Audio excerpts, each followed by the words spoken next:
ભારતમાં હાલમાં 14,500 કિલોમીટર જેટલો લાંબો વોટરવેઝ જળમાર્ગો આવેલા છે. 14,500 કિલોમીટર એટલે કે 15,000 કિલોમીટરના વોટરવેઝ આવેલા છે. પણ એક રીતે આ બહુ ઓછું કહેવાય, કારણ કે સમગ્ર ભારતનું ક્ષેત્રફળ જે છે એ 32 લાખ સ્ક્વેર કિલોમીટર છે. 32 લાખ સ્ક્વેર કિલોમીટરની સરખામણી 14,500 બહુ ઓછું કહેવાય. ભારતની અંદર ઘણી મોટી મોટી નદી આવેલી છે: બ્રહ્મપુત્ર, ગંગા, યમુના, નર્મદા, કૃષ્ણા, ગોદાવરી, સતલુજ, ઝેલમ, ગોમતી. જો આ બધી નદીઓને ઇન્ટરલિંક કરી અને એમની શાખા અને વિશાખા રચી અને સાંકળી દેવામાં આવે, ઇન્ટરલિંક કરી દેવામાં આવે, અને તો સમગ્ર ભારતની અંદર એક જળમાર્ગનું, વોટરવેઝનું એક બહુ મોટું વિશાળ કોમ્પ્લેક્સ નેટવર્ક રચી શકાય છે.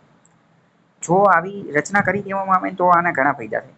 પહેલો, એક રીતે પર્યાવરણીય ક્ષેત્રે ફાયદો થાય, એગ્રીકલ્ચરના ક્ષેત્રે ફાયદો થાય, ટ્રાન્સપોર્ટેશન લોજિસ્ટિકના ક્ષેત્રે ફાયદો થાય અને ઇકોનોમીને પણ ફાયદો થાય. જોકે આના ઘણા નુકસાન પણ છે, પણ અત્યારે આપણે એના ખાલી ફાયદા જોઈએ. સૌ પ્રથમ આ પ્લાન જે છે એ અંગ્રેજોના સમયમાં ઈસ્ટ ઇન્ડિયા કંપનીનો એક એન્જિનિયર હતો, આર્થર કોટ. આર્થર કોટે 19મી સદીમાં પહેલીવાર આવો વિચાર રજૂ કર્યો કે ઉત્તર ભારતની ગંગા નદી અને દક્ષિણ ભારતની કાવેરી નદી જે છે એ બેને કનેક્ટ કરી દઈએ, ઇન્ટરલિંક કરી દઈએ, સાંકળી દઈએ. અને આ બંનેને ભેગી કરી અને 2600 કિલોમીટર લાંબી નહેર બનાવી દેવી. 2600 કિલોમીટર લાંબી નહેર. અને એ એક મુખ્ય નહેરમાંથી બીજી નાની નાની ઉપનહેર બનાવી દઈએ અને આ જળનો ઉપયોગ ઇરિગેશન માટે, લોજિસ્ટિક માટે, એ બધા માટે કરીએ. આર્થર કોટ નામનો પ્રથમ એવો વ્યક્તિ હતો ઈસ્ટ ઇન્ડિયા કંપનીમાં 19મી સદીમાં, જેણે આ પ્લાન જે છે એ આપ્યો. પરંતુ આગળ જતા જે છે એ આ પ્લાન જે છે એ બહુ વધુ ખર્ચાળ હતો, કારણ કે એ સમયે એ તમે જોવો કે એ તો 19મી સદી, ત્યારે એ પ્લાન ખૂબ ખર્ચાળ લાગતો હતો, એટલે એ પ્લાન હરખો કામ કર્યું. પછી 1972માં ભારતના સિંચાઈ મંત્રી હતા ડોક્ટર કે.એલ. રાવ. એણે પણ આ ગંગા અને કાવેરી નદીના જોડાણનો આર્થર કોટનો પ્લાન જે છે એની ઉપર કામ કરવાનું વિચાર્યું. ડોક્ટર રાવ હાઇડ્રોલિક એન્જિનિયર હતા, તો એમને આ બધી વસ્તુ ખબર હતી અને એમને તો એ પણ વિચાર્યું કે ઉત્તર ભારત અને દક્ષિણ ભારતની નદીઓ જે છે એની અંદર અસમાનતા, ઇનઇક્વાલિટી જોવા મળે છે. જેમ કે ઉત્તર ભારતની નદીઓ 12 માસ વહેતી રહે છે, કારણ કે હિમાલયમાં ગ્લેશિયર, બરફ પીગળવાથી ત્યાં 12 માસ પાણી રહેતું હોય છે. જ્યારે દક્ષિણ ભારતની નદી જે છે એ કેવી હોય છે, તો કે એ તો ખાલી સિઝનલ, મોસમી હોય છે. જ્યારે વરસાદ હોય ત્યારે જોવા મળે છે, બાકી જોવા મળતી નથી. એટલે પાણીની અસમાનતા પણ જોવા મળે છે.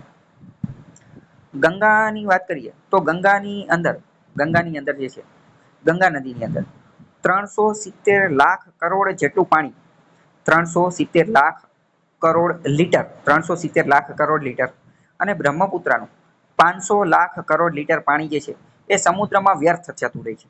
આંકડો તમે યાદ રાખી શકો છો. ગંગાનું કેટલું, તો કે 370, આપણે રાઉન્ડ ફિગરમાં જોઈએ તો 350 અથવા 400 કરોડ લીટર, 400 લાખ કરોડ લીટર ગંગાનું, 400 લાખ કરોડ લીટર, અને બ્રહ્મપુત્રનું 500 લાખ કરોડ લીટર, 500 લાખ કરોડ લીટર પાણી જે છે એ સમુદ્રમાં વ્યર્થ થઈ જાય છે. આ આંકડો તમે ક્યાંય પણ કોટ કરી શકો છો.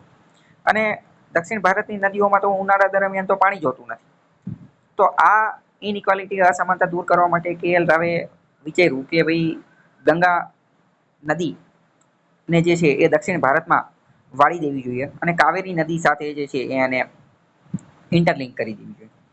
જો આવું કરવામાં આવે તો 17 લાખ લીટર જેટલું પાણી, 17 લાખ લીટર જેટલું પાણી જે છે એ કાવેરી નદીની અંદર જતું રહે અને કાવેરી નદી જે છે એ જળ સમૃદ્ધ બને. અત્યારે તમને ખ્યાલ હશે કે કાવેરી નદીને લઈને કર્ણાટક અને બીજા અન્ય રાજ્યો વચ્ચે વારંવાર વિવાદ થતો હોય છે. તો જો આ પ્લાન ઉપર કામ કરવામાં આવે તો 17 લાખ લીટર પાણી જે છે, 17 લાખ લીટર પાણી એ કાવેરી નદીની અંદર પહોંચી જાય. અને આના કારણે 2700 કિલોમીટર લાંબો જે નહેર માર્ગ જે છે એ પણ વચ્ચે બની જાય, 2700 કિલોમીટર લાંબો.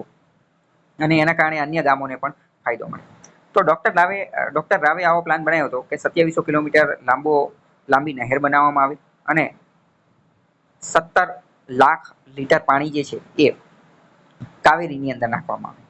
પરંતુ આની અંદર વાંધો એ પડ્યો કે આજે 2700 કિલોમીટર લાંબો જે નહેરનો માર્ગ હતો, એનો જે મેપ હતો, એ મેપની અંદર 350 કિલોમીટરનો પ્રદેશ એવો હતો કે જ્યાંની જીઓગ્રાફી, જ્યાંનું જે ભૂપૃષ્ઠ, ત્યાંની જે જીઓલોજી જે છે એ ઊંચાઈવાળું હતું. ઉચ્ચ પ્રદેશોને એવું આવેલા હતા, ખાડા ખડિયાવાળું ઊંચાઈવાળું ને એવું હતું. તો ઊંચાઈવાળો પ્રદેશ હતો તો ત્યાં શું કરવું પડે, તો અહીંયા પાણીને પંપ કરી અને પ્રેશર આપી અને ધક્કો મારી અને ઉપર ચડાવવું પડે.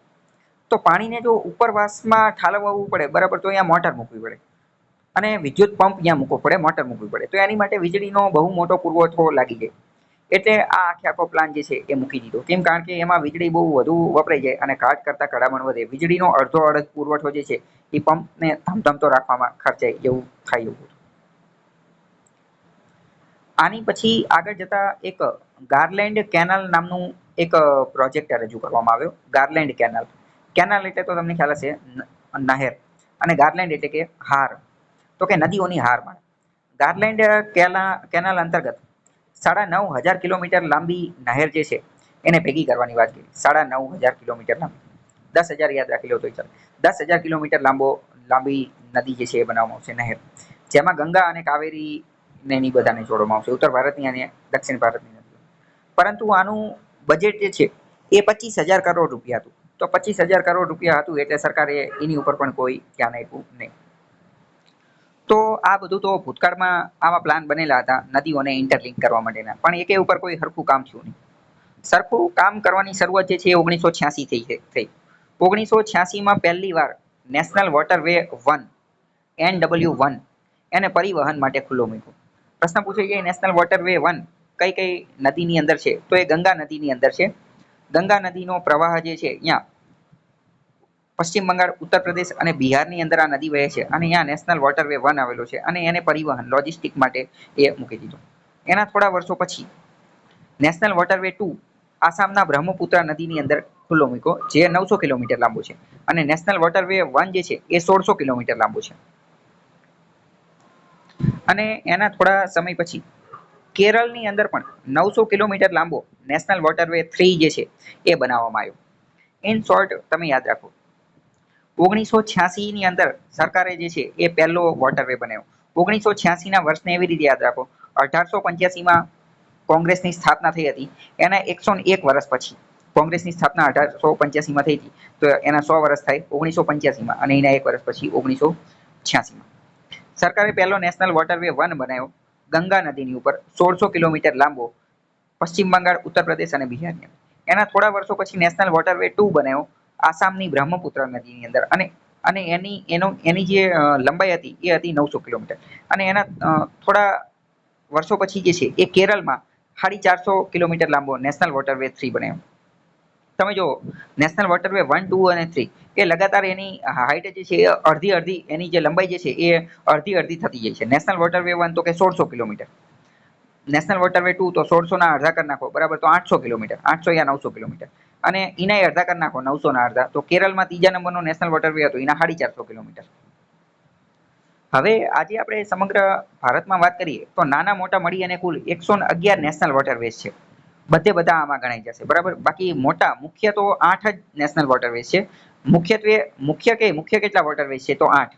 પરંતુ નાના મોટા બધા ગણી લેવામાં આવે ને તો 111 છે. અને આમાંના અડધા અમુક જે છે એ એનું કામ જે છે હજી ચાલુ છે. બીજી વાત કરીએ તો દર વર્ષે 13 કરોડ મેટ્રિક ટન માલ સામાન જે છે એ જળમાર્ગ થકી એક જગ્યાએથી બીજા જગ્યાએ જાય છે. 13 crore metric tonne, 13 crore metric tonne સામાન જે છે એ વોટરવેઝ દ્વારા જે છે એનું પરિવહન થાય છે. તમને એવું લાગે કે 13 કરોડ એ તો બહુ મોટો આંકડો કહેવાય, પરંતુ એ બહુ મોટો આંકડો છે નહીં. કેમ? કારણ કે જો પ્રતિશત ટકાની વારીની દ્રષ્ટિએ જોઈએ તો આ તો 1% કરતા પણ ઓછો આંકડો છે. સમગ્ર ભારતની અંદર જેટલું પરિવહન, જેટલું લોજિસ્ટિક અંતર્ગત જે પરિવહન થાય છે માલ સામાન, એમાંનો ખાલી 1% જ, 1% કરતા પણ ઓછો જે છે એ વોટરવેઝના માધ્યમથી થાય છે. બાકીના 99% તો સડક માર્ગ અને રેલ માર્ગ અંતર્ગત થાય છે.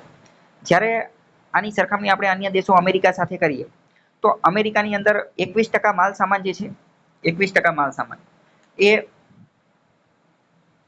વોટરવેઝ થકી થાય છે.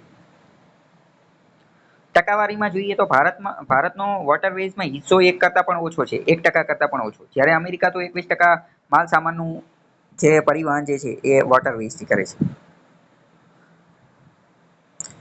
હવે જોઈએ કે સડક માર્ગ કરતા જે વોટરવેઝ જળ માર્ગ જે છે એને ટ્રાન્સપોર્ટ તરીકે ઉપયોગમાં લઈએ તો એના ફાયદા કેટલા છે? પહેલો ફાયદો જોઈએ તો આ મોસ્ટ આઈએમપી આંકડો છે, તમે વાપરી શકો.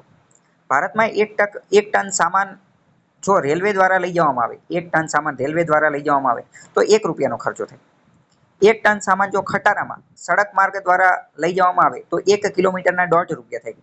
અને આટલો 1 ટન સામાન જે છે એ જો જળ માર્ગે લઈ જવામાં આવે તો 1 કિલોમીટરના 50 પૈસા કરતાં પણ ઓછો ખર્ચ થાય છે. 50 પૈસા કરતાં પણ ઓછો ખર્ચ થાય. તો તમે આ કમ્પેરિઝન આપી શકો કે 1 ટન સામાન જો રેલવેમાં લઈ જવામાં આવે તો 1 કિલોમીટરનો 1 રૂપિયો થાય. 1 ટન સામાન જો ખટારામાં સડક માર્ગે લઈ જવામાં આવે તો 1 કિલોમીટરના 1.5 રૂપિયા થાય. અને જો 1 ટન સામાન જળ માર્ગે લઈ જવામાં આવે તો 1 કિલોમીટરના 50 પૈસા કરતાં પણ ઓછી રકમ થાય છે. તો મતલબ કે પહેલાં તો સસ્તું છે. બીજી વાત કરીએ તો આ બધા પૈસાને એ બધું બચશે તો એના કારણે ડીઝલની પણ બચત થશે. કારણ કે સડક માર્ગ ને રેલ માર્ગ જે છે તો એમાં ડીઝલ ને એ બધું વપરાય, ડીઝલ ને ઇલેક્ટ્રિસિટી, અને એ આપણે બહારથી ખરીદીએ છીએ. તો આપણું જે કરંટ એકાઉન્ટ ડેફિસિટ પણ ઘટશે અને આપણે વિદેશમાંથી જે ક્રૂડ ઓઇલ મંગાવીએ છીએ એની અંદર પણ ઘટાડો થશે. તો મતલબ કે એ આપણને ઇકોનોમિક દ્રષ્ટિએ પણ ફાયદો કરશે, આર્થિક દ્રષ્ટિએ ફાયદો કરશે. બીજું એ કે એ બધું ઓછું વપરાશે, બરાબર, તો પર્યાવરણને પણ ફાયદો થશે. પર્યાવરણને કઈ રીતે ફાયદો થશે? તો જે GHG ગ્રીન હાઉસ ગેસ છે, કાર્બન ડાયોક્સાઇડ ને કાર્બન મોનોક્સાઇડ ને એ બધા પ્રદૂષણ થાય છે એનું એમિશન પણ ઘટી જશે. જેમ કે આપણે વાત કરીએ જો 10 લાખ ટન સામાનને ટ્રકમાં લઈ જવામાં આવે, 10 લાખ ટન સામાનને, તો દર કિલોમીટરે 100 ટન જેટલો કાર્બન ડાયોક્સાઇડ વાતાવરણમાં પડી જાય. 1 કિલોમીટર દીઠ જે છે એ 100 ટન જેટલું પ્રદૂષણ કાર્બન ડાયોક્સાઇડનું કરી નાખે. આટલો જ માલ જો રેલવેથી મોકલવામાં આવે તો 22 ટન જેટલું પ્રદૂષણ થાય છે. અને જો જળ માર્ગ દ્વારા મોકલવામાં આવે તો માત્ર અને માત્ર 15 ટન જેટલું કાર્બન ડાયોક્સાઇડનું ઉત્સર્જન થાય છે. આંકડો તમે કઈ રીતે યાદ રાખી શકો કે 10 લાખ ટનનો સામાન જે છે, 10 લાખ ટનનો સામાન એ ટ્રકમાં મોકલવામાં આવે, સડક માર્ગે મોકલવામાં આવે તો 1 કિલોમીટરનું 150 ટન કાર્બન ડાયોક્સાઇડનું ઉત્સર્જન થાય. એટલી જ વસ્તુ જો રેલવેમાં મોકલવામાં આવે તો 1 કિલોમીટરનું 25 ટન જેટલો કાર્બન ડાયોક્સાઇડનું ઉત્સર્જન થાય. અને એટલી જ વસ્તુ જો નૌકા વોટરવેઝના માધ્યમથી મોકલવામાં આવે તો 15 ટન કાર્બનનું ઉત્સર્જન થાય છે. જો આ બધી વસ્તુઓ કરવામાં આવે, રિવર ઇન્ટરલિંક ને એ બધું કરવામાં આવે અને આ વોટરવેઝ લોજિસ્ટિક એનો ટ્રાન્સપોર્ટેશન માટે ઉપયોગ કરવામાં આવે તો આના કારણે એગ્રીકલ્ચર ખેતીને પણ ફાયદો થઈ શકે છે. કેમ? કારણ કે આ જળમાર્ગોની અંદર જે નહેર બનાવવામાં આવશે તો એ નહેરનો ઉપયોગ કરી અને ઇરિગેશન સિંચાઈની સુવિધા અંતર્ગત ખેડૂતને પણ ખેતરની અંદર પાણી મળી રહેશે. 9 કરોડ એકર જમીનની અંદર 12 માસ સિંચાઈ આપી શકાય આ ધંધો જો કરવામાં આવે તો. 9 કરોડ એકર જમીનની અંદર પાણી જે છે એ પૂરું પાડી શકાય છે. અને બીજું ફાયદો એ થાય કે આ પાણીનું જો નેટવર્ક બનાવવામાં આવે તો એના અંતર્ગત હાઇડ્રો ઇલેક્ટ્રિસિટી પાવર પણ ઉત્પન્ન કરી શકાય છે. હાઇડ્રો ઇલેક્ટ્રિક એનર્જી, પાણીના વહેણ દ્વારા જે ઉર્જા ઉત્પન્ન કરવામાં આવે એને હાઇડ્રો ઇલેક્ટ્રિક એનર્જી કહેવામાં આવે, એ પણ ઉત્પન્ન કરી શકાય છે. આ બધું જો આ ધંધો કરવામાં આવે તો 35,000 મેગાવોટ જેટલું આપણે હાઇડ્રો ઇલેક્ટ્રિક એનર્જી ઉત્પન્ન કરી શકીએ છીએ, જે એક રીતે રિન્યુએબલ એનર્જી છે. તો આટલા ફાયદા આપણને થઈ શકે છે. તો મતલબ કે વોટરવેઝના ઘણા બધા ફાયદા છે જે બધા આપણે જોયા. જોકે આના અમુક નુકસાન પણ છે કે ઘણા બધા વૃક્ષો કાપવા પડે, એન્વાયરમેન્ટને નુકસાન થાય, એન્વાયરમેન્ટની નેચરલ ઇકોલોજી અને ઇકોસિસ્ટમ જે છે એનો વિનાશ થાય, પ્રાણીઓ જે અહીંયા રહેતા હોય એને પણ વાંધો પડે. પણ એના વિશે આપણે પછી ક્યારેક વાત કરશું. પરંતુ આ ફાયદા જે છે એ આટલા થઈ શકે છે.